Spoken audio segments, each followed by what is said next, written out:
Kidnap. Pretty on the nose title, but it's real. So Kidnap's a movie starring Halle Berry where her kid gets kidnapped. Did you know? From the title, you probably should. She's at the park with her kid, then her kid just disappears. She sees people shuffling the kid into a car, so she just goes on a car chase. A long car chase. It's basically most of the movie is her following this car. And I did like that. One thing this movie does is the parent sees the kid being taken, and then the parent follows the car. Most kidnap movies are like, my kid's gone, I don't know where they went, they just disappear. This one's like, nah man, we're gonna get into a 90s car chase. And that's it, is what I can say about the movie. It's a mom following a kidnapper's car with her kid in that car. And the mom is Halle Berry. Look, I have nothing against Halle Berry. Halle Berry was climbing the ladder at some point. And she made that Gothica movie. I don't know the exact moment where she started to fall from grace, but it was around Gothica. Probably closer to Catwoman. Yeah, that one. And the movie is simplistic in nature, just like I said. When I was listening to the soundtrack, I was like, this feels like it should be in the 90s. The soundtrack, like the musical score in the beginning, sounded like the score from Liar Liar or something. I was like, this is clearly a movie set in the 90s. It's not, because they have cell phones. By cell phones, I mean smartphones, so it's not the 90s. It just has a 90s vibe to it. And the movie has exactly a lot of what you think it would have. Dumb decision making, a lot of close-ups on Halle Berry's face, a lot of her screaming during the close-ups of her face, and some things that don't make any sense. Like, it looks like the movie is keeping the identity of these kidnappers a mystery for a reason. I don't know who they are. Why not? Why are they always hiding their faces? Why do you only see the arm hanging out the window telling her to piss off? Then it shows who they are, and it's like,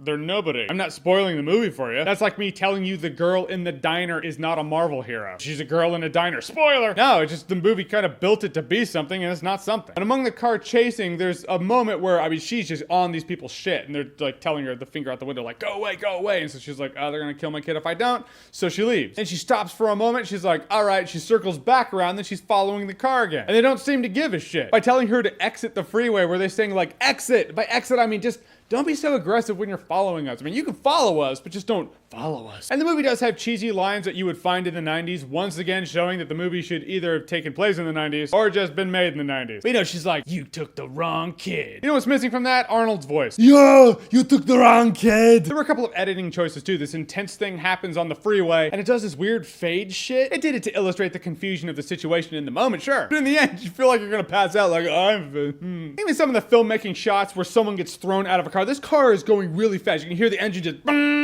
it's like, throw them out of the car. The car that is now going 4 miles an hour. Because if you throw someone out of a car that's moving as fast as the car in the movie was supposed to be moving, they'd probably die. You don't want to hurt the actors in the filmmaking process, so you gotta slow the car down. Every movie that does this does it. However, this one was just really noticeable. Know your strengths, know your weaknesses, get help where you need it. Guys, in the end, Kidnap, yeah. It's one of those movies I watched. I was like, why'd I watch this? Why am I reviewing this? There are better kidnapping movies out there, and I will say I'm probably not gonna remember Kidnap in T-1 day. Yep, already forgot. It was a forgettable weekend of forgettable movies. All right, guys, so Kidnap, have you seen it? What did you think about it? Or what's your favorite kidnap-ish movie? Your favorite movie involving a kidnap? Whatever it is, whatever you think, comment below, let me know. And as always, if you like what you've seen here and you want to see more, click right here to see more.